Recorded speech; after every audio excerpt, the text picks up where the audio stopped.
Feeling trapped by all the stuff? Can't keep up? No time to think or plan? Has the rush and gush of modern life got you trapped? Slow is the new fast. Slow is the new fast. Slow is the new fast. Set your coordinates. It's Mach 0, making time for life, one thing at a time, with your host, the VIP coach, John Davidson. This is John Davidson. You're listening to the VIP coach, and I appreciate this opportunity to speak with you today.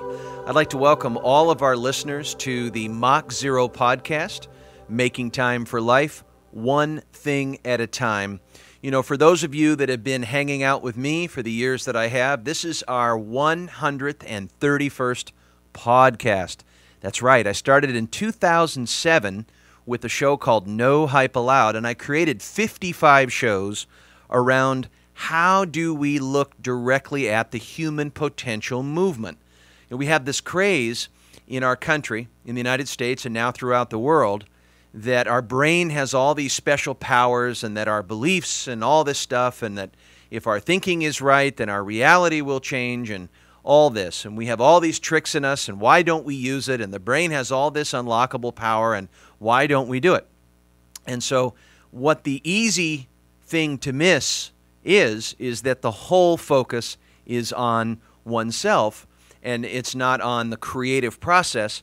And I guess these human potential thinkers never really looked at it from a structural lens, and so they don't see the limitations inherently in their approach. And so I created No Hype Allowed as a way to really take a real look, have a real conversation around human potential approaches, self-help, and help the understanding globally why only 20% of people that subscribe to self-help actually create any lasting change.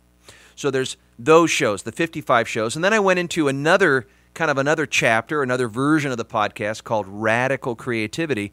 And what I tried to do was get listeners to see the relationship between three components.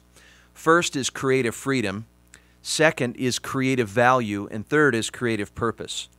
And what I'm suggesting is that in order for you to set the stage for learning at the best you can, for learning and living, learning and being involved in the learning process, evolving in your life, it starts by giving yourself what I call the creative freedom, which is the internal and external mobility to create what matters to you. Now, there's a lot of different versions of this. You might say, well, it's listening to your authentic self or getting access to the intrinsic desires that you want to bring into the world through the creative process. But the outer condition is setting up a support system in your personal and professional life so that you can spend most of your time on creations, desired outcomes that really do matter to you. And it started with an orientation, a creative orientation, that we can choose fundamentally to organize our lives around what we choose to create. And this is a very different orientation than what we might call the reactive and response orientation, which would be to orient oneself around the things that are happening to us. But we have a choice in this. We can choose to orient ourselves to life in a creative way or a reactive way. We don't have to habitually organize our lives around removing the unwanted circumstances, but live more generatively in a life-building process that has the creative process as the centerpiece of how we organize our lives. Creative value was about how we turn that toward being useful, how we suit some sort of need in the world with that, how we go to relationships with that, how we go to a marketplace with that. And we translate dynamic urges, callings, creations, outcomes, desired states that we want to see created, and we aim it towards the creation of value in a marketplace or value internally in a business toward a team. And so creative value is cultivating that kind of self and other fundamental relationship, that what I'm creating, what I'm wanting, what I'm genuinely wanting to bring to the world is something that houses my unique talents and gifts. It has an economic denominator to it. It allows me to continuously do what other people find essential and valuable, and that if I focus it over and over and over again, some have said 10,000 hours or 10 years, then I become, quote, a genius. I become a level of skill that I have I have so much uncommon skill that I'm able to focus this almost in such an unconscious way that I don't even know I'm doing it. And so I essentially take aim with my gifts. The third component was what I call creative purpose. And creative purpose is to align this creative value and this creative freedom kind of like a wine glass. You know, the wine is in the cup, but then we have to have a base holder, a placeholder that kind of holds it all in place. And it's somewhere between what I call intention and attention. In other words, I have an intention in myself to create something that matters, but I'm paying attention out here in the environment to the other, to the marketplace, to a need that stands in need of what I do. And somewhere in between those two is a connection with who I am and my true work in the world. That as I go out in world and I occupy a listening presence to other people, to what is going on, I kind of release my own voice into hearing the other voice. And the more that I kind of take in what's out there, the more that I'm able to point back to my truer self or what my real work is in the world. And these are two sources of ultimate creativity. It's not about being someone. It's not about finding what's special about me. You can't miss on what's special about someone if you really look. We all have different DNA, and we have a different voice. And so, fundamentally, we are all different, and we have different views on things, and we see things in certain ways. And so, we are fundamentally different. But we're not looking to, or the idea here is not to try to find a self that's going to be above or beyond or better by comparison than the other. That would be very ego-based. This is more about really connecting to an intention that deeply commits you into something that matters to you in terms of what stands in need of you in the world and how you're kind of taking into you what you're sensing other people are expecting or needing in the direction of what you're here to do. And then the purpose piece is really pulling it all together into kind of sensing an emerging future possibility that's pregnant and ready to happen through you, and you just have to surrender and trust what it is that's seeking you. And so if we combine these three things, I called it radical creativity, that it's a great organizing framework from which to, on an ongoing basis, apply your attention and your intention at the same time to the present moment. So if you get too far caught into what the future has to be, about what it is expected to be, you're trying to predict the future, you're not creating one. You're coming more from fear and your past rather than coming from what's wanting to emerge in combination with your intention. And if you're too preoccupied with who you are or who you're not, if you're in the game of I'm not enough, then you're going to be predominantly focused on who you are or who you're not enough of. And the way you're going to interact with life, your manner of living, is going to be always trying to find a way to be better or be superior than everybody else. And if you're too focused on the other and the opinion of you, then you might submit yourself or subscribe to the opinions of others, and everything you are is defined by what other people think. So what I'm suggesting is not an identity. I'm actually suggesting not having one. Or if you do have one, that's fine. You have things you like or don't like about yourself, but maybe leave those out the door because those aren't relevant to creating. And I've said many times in this show that it's like a woman and a baby, you know, that when the woman is creating a baby, what she's doing is she's focusing entirely on the baby, the subject matter of the baby, and she's not focusing on herself. And it's this third-person orientation that I think as we get older in life, we start to learn that something other than us is changing us. Something other than us is at play. We give more power to the relationship as an organizing force between us and other, instead of trying to act or pretend like we're so sufficient that nothing can kind of come through. And when we let go of this sense of protection, we're able to kind of renew and release ourselves to receive, and to receive life in a way that truly helps us come into a greater involvement with life, which I think is what we're all truly thirsty for.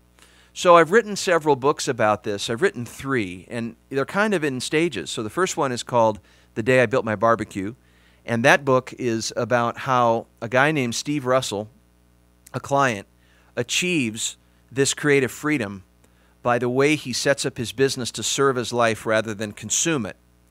And what I do is I use that story, that anecdote, to codify some of the practices, the mindsets that an individual can begin to look through as a lens. Not entirely have the answers, but to maybe use this as a leap-off point to be able to see how to approach adapting the creative process into pretty much creating any subject matter that they want in their personal and professional life.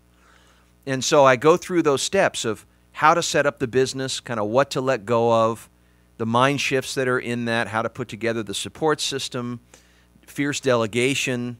So the real creative freedom down to the ground, hit your boots on the ground, kind of field tested, day one.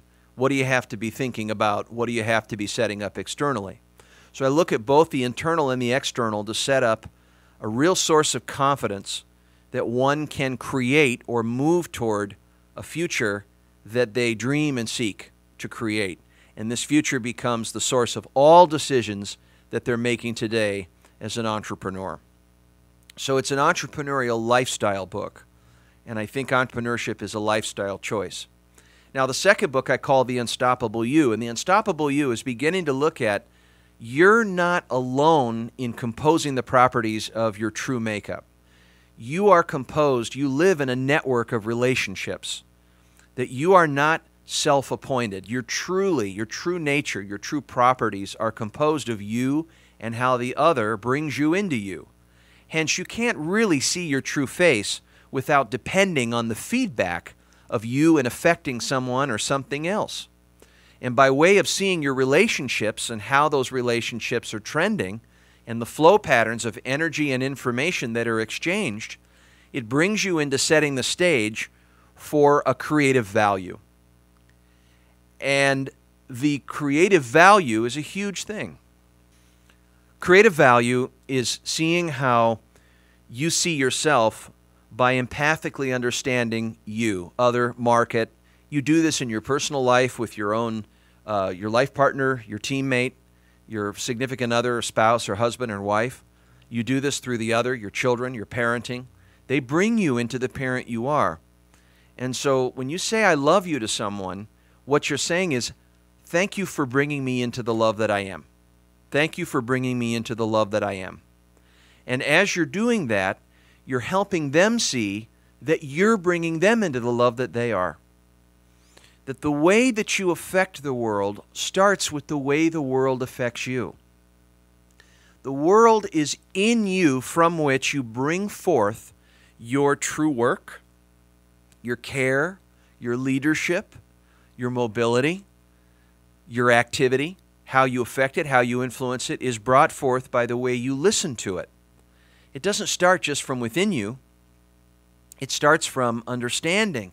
It starts from letting the world change you. It starts from taking it in, that you internalize the world, and because you're permeable, you're porous in a way, you're able to draw forth meaning around that and service, and you bring back that service in the form of being thoughtful or being useful or creating value for someone in the way they see what's valuable for them. And so you begin to pick up on data around you, begin to pick up on certain worries, concerns, dangers that people are in your environments. You begin to see opportunities through their eyes. You begin to kind of inherit how they see the world. You begin to walk in their shoes and hear their own voice. You listen to their listening, as I say. And so that creative value is what Unstoppable You is about, is how to tap into the forces that are imbuing you, coming into your very best self, because there's a process of cutting the cynicism between the person that you have become, the current self, and the potential self, the one in the future or the one from the future, that's kind of connecting with you now to come into reality. And so through this process of transformation, it's a process of letting go, it's a process of releasing into listening from the open heart, and kind of accessing that tender-hearted bravery, as it's called. Go out with that kind of courage and commitment to service. Service is the work of the soul. Meaning, of course, is the language of the soul. So we're encountering soul service. And that in the spirit of that, that you are bringing your best self to the world through the way in which the world comes to you. The third book I created is called Stand in the Presence of All You Are. And I'd like to tell you more about it. I'm glad that we're going through some of my work here. I'm going to take a break. You're going to have a couple commercials here. I appreciate you staying with us. This is JD. You're listening to the Mach Zero Show, making time for life, one thing at a time. Be right back.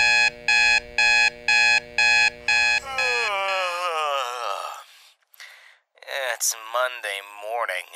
I'm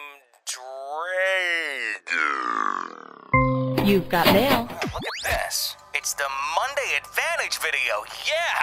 Now I can get past the distractions and implement something new. The Monday Advantage. It's that easy. Just subscribe free for a limited time at highlevelperformance.com. Every Monday, launch the week with fresh tools, giving you the right state of mind, focus, and confidence. See what becoming a gifted boss and serial creator is all about. Subscribe today at highlevelperformance.com. That's highlevelperformance.com. And start enjoying your Monday Advantage today. Grow your business and grow as a human being with these captivating books authored by the VIP coach himself, John Davidson. The Day I Built My Barbecue is about creative freedom. Learn how you can not only live well, but also grow a thriving business at the same time. John shows you his step-by-step technique with the principles, strategies, and steps to move from a business operator to a business owner. The Day You Build Your Barbecue is the day we all wish for. Totally free of distractions, totally available to living well, fully present. Then don't miss Unstoppable You. It's about creative value. When we do what we love and love what we do, we discover ways to make our business more fun and monetize our passions. Through stories, tools, and steps, this book will help you bring something to the world that no one else can and bridge your most unique talents to the deepest aspirations you have of the future. And stand in the presence of all you are. It's about creative purpose. What does it mean to live on purpose? How do we work with the mystery that life presents us at every moment? In this book, John shows us through the silent spaces in life how to connect with our innermost sacred projects and passages. You'll learn how to bring the work, language, and presence of the soul into everything you do. Visit highlevelperformance.com to pick up any of these books in paperback or Kindle editions today. That's highlevelperformance.com. From go time to slow time. Slow is the new fast. Mach Zero, making time for life, one thing at a time. With VIP coach John Davidson. Okay, welcome back. This is JD. You're listening to the Mach Zero podcast, making time for life, one thing at a time. So my third book was about creative value. And my third book was about creative purpose. And it's probably the most spiritually oriented book of the three, of Day I Built My Barbecue, Unstoppable You, and Stand in the Presence of All You Are. And what I realized is that there's something holding it all together. There's some wholeness, something more coherent, something bigger, a richer field, something that has a large genetic, or how do I put this? It has a quality of generating creations, generating creative movement, creative action out of the entire space, out of everything. And so if you think about the difference between creative freedom and creative value and purpose, creative freedom has a source from which it's intentional. It comes from meaning that you assign to a certain thought. So you say, well, I imagine this thing to exist. I love it before it exists, therefore I cause it out of that generative love. That's setting an intention. Is loving a creation and bringing it into the world as you loved it from the beginning. And you take action upon that dynamic urge, loving it. Music is created that way. As Robert Frost would say, the best creations are created for their own sake. So we create organizations that we love. We create relationships that we love. We create books that we love. It starts with a generative love. Different than a problem to solve, right? It's architecture, it's not demolition. So when we're creating out of love, It subscribes us to a certain process for learning. It sets the conditions for the best kind of learning, which is learning on behalf of a vision, learning to create separate from what we know. And through the process of trial, error, we learn the process by doing it. And we also kind of learn the future by doing it. The path is never the same from the beginning as it is towards the end.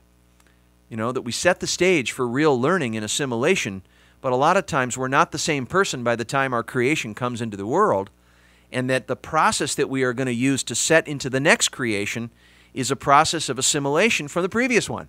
So there's momentum that happens. When I created my first book, I was able to apply some great applications to the next one, and the next one kind of set up the stage for the next one. So there wasn't a lot of, JD, go learn something, go know something, go get all this embodied knowledge from academics, and go take a class on writing. Those are all good fundamentals, but you really learn by doing it. If you want to learn how to create a business, you start creating a business. So you don't have to put everything on hold to say, well, I need to go know all these things. Well, all you're trying to do is to avoid failure. And then we go and know all these things because we stay with the premise that we're inadequate, which we are. What's wrong with starting at a foolish stage? What creative process ever started with knowing what the heck to do? Even Kennedy said, let's put a man on the moon. We had no idea how to do that. But the fact that the vision was set, it created an organizing framework to look at our limitations, and all the obstacles that we were confronted with became pathways, became portals through which we built capacity. And we built a rocket ship that was able to make the challenge, at least to the best degree that we could, because we were inspired by and organized by a big guiding, governing idea of let's put a man on the moon. And that was so challenging, it was so bold, that it set the kind of the vision into what it did to everyone rather than what it is. It's not what the vision is, it's what it does. That's the most important thing. And then the second part of it is we're always, when we're kind of browsing the current reality we have, what our creative purpose becomes, or what our creative purpose comes out of, is we're kind of panning for gold through the current experiences that we're having. And as we take our intentions into that experience, we begin to let the data that we see, the feedback that we gather, speak to us. It speaks to who we are in the future. It speaks to what our real work needs to be. It speaks to the strategic actions and adjustments that we need to make. But we need to be careful, because it can't be over-identified with who we are. If we're trying to form an identity because we're not enough, it diffuses creative purpose into kind of a identity making, a mask, a costume, a version that we come up with that's pretentious. And we onboard our ego from the base idea that we're inadequate. And what we attempt to do is to acquire power symbolically through different channels. I am what I do. I am what I own. I am what other people think. And so we step into kind of a jacket with everything around our I amness, because we come from the basic belief that I am not enough and I need to cure my quirks. I need to fix what's wrong with me, and I need to put myself, dress myself, clothe myself in a certain way to the world to manipulate the world into helping me put myself together in a complete way. And when people go at life like this, when their manner of living, when their terms with life are all about who they are, they cause a lot of suffering, not only to themselves, but they cause suffering to the world. Suddenly the world becomes objects. Every relationship is reduced to an object to carry an opinion of oneself. Or when situations go right or wrong, it determines who I am as a good or bad person. Or what I wear or who I'm with become an extension of my worth. Or what I own or keeping up with the Joneses is more important than creating a successful or fulfilling life. Instead, an impressive lifestyle just takes over. This can be very hostile to oneself, because one day, one time, it might not just stay the same. It might all fall apart. All the materialism might come and go. Money might not be there. Things change. Our whole identity might not stay intact. So because we're in a constant change pattern, we try to fix or hold on to certain identities that life is not going to locate or hold anymore. Life is in the business of creating life. Life doesn't cooperate with us. And so our ongoing creative purpose is a process of generatively listening, as if we're riflemen on islands that are moving around beneath our feet. Context is always in motion. Every moment we're living and breathing, as we look around ourselves, we are struck by defining features that bring us into what has heart and meaning for us, what astonishes us, what inspires us, what is it that challenges us beyond the familiar. But no, we need to project ourselves to be someone. We need to be special. We need to be noticed. We need to define our own face. It's all about individuation. It's all about self-interest, what I'm going to get. Because I think the world is just too dangerous. Yeah, everybody else has just got their own agenda. So you know what? You can't beat them, join them.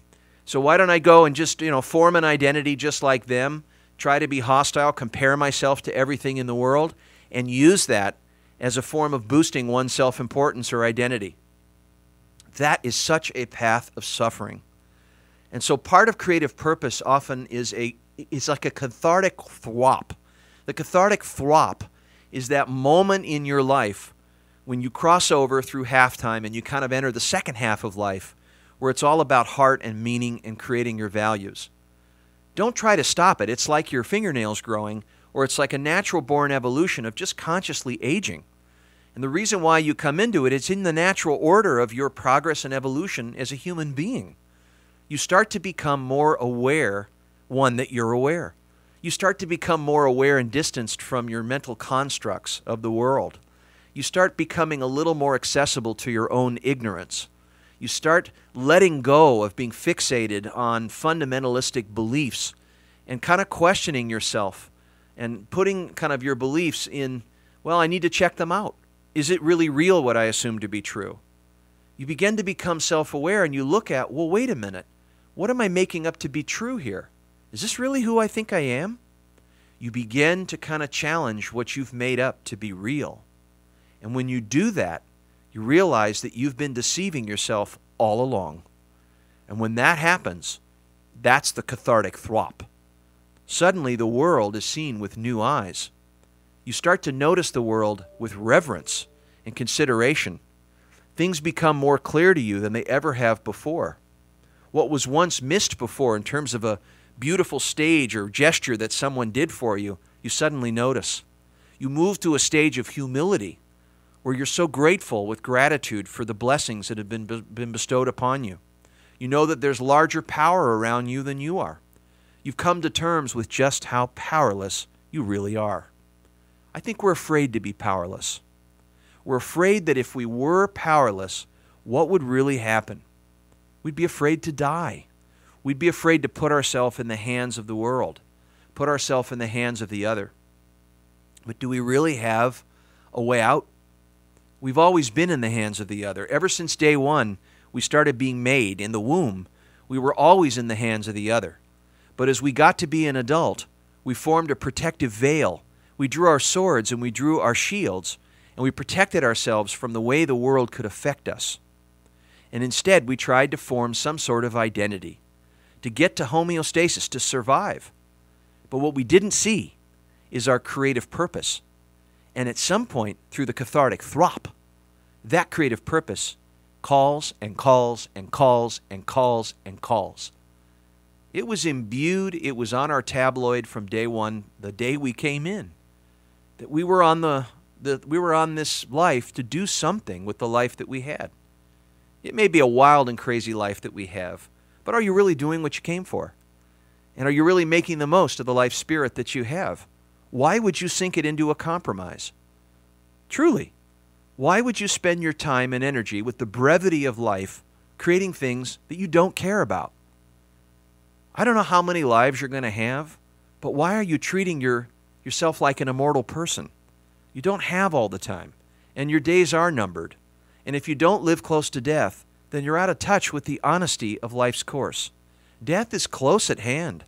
Life is very precarious. And what that charges you to do in meeting that purpose is to be real about meeting life just on its own terms.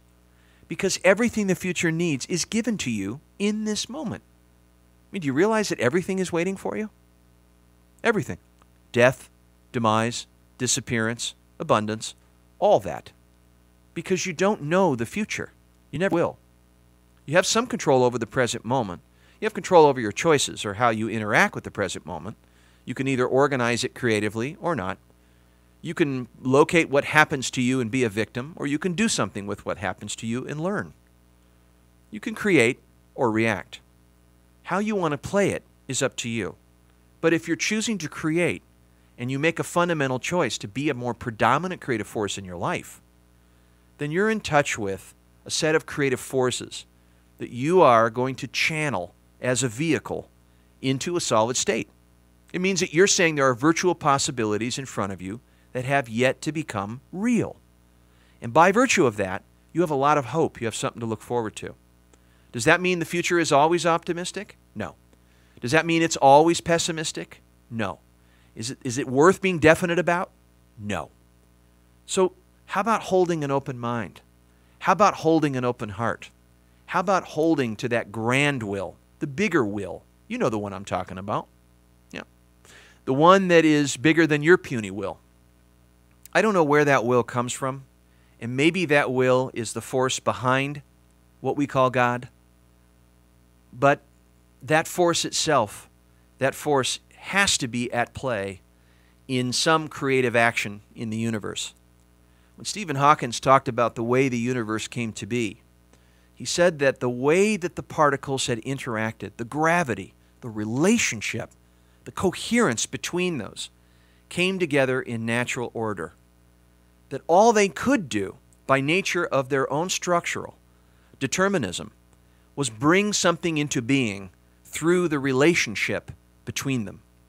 Through the relationship between them. Relationship is the organizing force of the universe. I think we've forgotten how to relate. I think life is just so fast. We've got so many gadgets and things that we run right by this fundamental part of belonging and tapping into the human experience. We come to know who we are through the process of relationship. It might be worth some rethinking just how vital and important this area is for you. If there is access to joy and some of the deepest satisfaction with life, it certainly is in the area of relationship, being loved and loving. And by the end of your life, you probably will ask at the gateway, how did I let go? How did I receive love? And how did I give love? How did I treat the other as a legitimate other? How did I treat myself as a legitimate other? Creative purpose is a source of allowing. It's letting that be which it is, perfectly, with unexpected perfection. It's showing up like a warrior, treating the present moment validly, without discounting, without comparison, without arguing with it. But it means meeting life and listening from that place to what's wanting to emerge. And you know, if integrity is holding the ambiguity as long as needed, we can hold it long enough until something reveals itself. Do you have the tolerance to do that? Can you cultivate the holding space or the intentional stillness to reveal what that is? Can you stay in the nothingness for the necessary time for you to get enlightenment, for you to see what there is to see? That's what it is. But we haven't got the time, do we? The incessant freneticness of life makes us so busy that we're too busy being busy to do what could make us a lot less busy. I think that's worth exploring because it's the heart of the issue. If we're just too busy being busy to do what could make us a lot less busy, it's got to start with our own way of looking at things. Time is a mental construct of the world to avoid being controlled by it. And if time is a mental construct of the world to avoid being controlled by it, what if we let that mental construct go? What then? Would we experience the timeless? Would there be something cosmic that reaches out to us like a transmission? Do we encounter future possibilities that are aside from our adjacent way of seeing things? Cognitive reflexes from the past? We're inclined to confirm our own biases, but we depend most on our past to look at things. What if we didn't look at things with those eyes? What if we saw things by maintaining our inexperience? What if we were more aware? It's our only chance. When I say that, I don't mean salvation. I mean it's our only chance to offer everything that life has to offer us. Why not? Why not offer to ourselves a sense of direction? Why not offer to ourselves a chance to choose what really matters to us? Even if it's impossible, it helps me to be true to myself. Why not offer us the capacity to learn via a vision? Why not offer us the capacity to report what's true to us? Why not offer ourselves the capacity to inform our actions by a desired state that we want to bring into life? We all want to be involved. I think we're hungry to be involved in our lives. It's true. Whether it's hard, whether it's easy, whether it's fun, whether all that. But we want to be involved in creating something. I think that brings out our very, very best nature when we're involved in what we're doing. So I probably have stirred you with a lot of thoughts. You've learned about creative freedom and creative value and creative purpose. What might be your first step into this new frontier? Well, I think the first step is starting to take an inventory of what really does matter to you in your current life. Look at your life-building process. What are the contents around you that really do matter to you? And if they do matter, there are things that don't matter. So what are you subscribing to in the lanes of what doesn't matter to you? That's stressful. That's torture. And it's okay for you to choose content that does matter, because you're not going to do it all, but you're going to do the thing that you love the most. You're going to do the thing that you also love less, but the thing you want to get to first so you got the energy for the rest is the thing that you love most. And that's what you should be trusting. Trusting like instruments in a cockpit of an airplane. You can fly at night and fly in bad weather, is to trust those intrinsic desires, because that's where you're gifted. Yes, you have continuity in your life. Yes, you have the normal life. Yes, you have an ordinary life. Yes, we have to pay bills and taxes. Yes, we have to operate by the rules. But that doesn't disqualify you from being an artist. It doesn't qualify you from being authentic. It doesn't qualify you from hearing your true voice. It doesn't disqualify you from creating what matters to you. Unless you think so. Unless you're keeping score. Unless you're making reasons not to. And you might just be deeply afraid to fail. Or you might be afraid to be humiliated. Or you might be afraid to die. Or you might be afraid to not be good enough. But if you've got all these ideals, these standards of perfection that you've got to live up to, why don't you rid yourself of them altogether? Quit all the all or nothing thinking about what you think is true. Quit all the all or nothing thinking about what you think you are. And that'll be a source of creative freedom. Rethink how you're affecting the world. How can I serve? Toward what end in people's needs do I want to create? How can my life be used in a way that what I have in me belongs to the world? Will I trust it? And creative purpose. What's coming at me is obviously a future. It's looking for a runway to land and take off again. Will I let it land in me? Will I really register what really is context? What are the defining features that I'm hearing around me that have heart and meaning, that cause me to move and hold a position of leadership? You can do that anywhere. You can lead as a parent. You can lead as a friend. Leadership is creating things that matter to you. And that brings you into the highest quality of expression that you can occupy at any moment. If you'd like some help, coaching, guidance, if you'd like a steady hand steered in these concepts, we'd like to explore more with you how you can become all this and take delivery of it. And having a great coach is a terrific opportunity to have a wingman, kind of a guy riding sidecar that takes the learning journey with you, holds your tires to the road, keeps your motivation clean, keeps your creating organized, makes sure that you are clarifying always where you are compared to where you want to be, heightening the learning process, continuing your education, keeping you more involved in what you're doing, staying true to what you're doing, holding you true to your priorities, and all that and more. What could a coaching relationship become for you? But more importantly, what would you be able to do through the architecture of a coaching relationship as a support system? 714-375-6624. 714-375-6624. You can find us online at highlevelperformance.com. You're listening to the Mach Zero Show, making time for life, one thing at a time. If you have any comments about the content on the show, please email me at mach0@highlevelperformance.com. That's mach0@highlevelperformance.com. You're listening to John Davidson, JD, the VIP coach. Looking forward to the next. For more tools, go to highlevelperformance.com. Better business, better life. Fast growth, keeping things simple. Or visit us on Facebook. Mach Zero, making time for life, one thing at a time. Set boundaries, focus your attention, and maintain a positive state of mind. Hire a VIP coach to help you. Call 714-912-9261.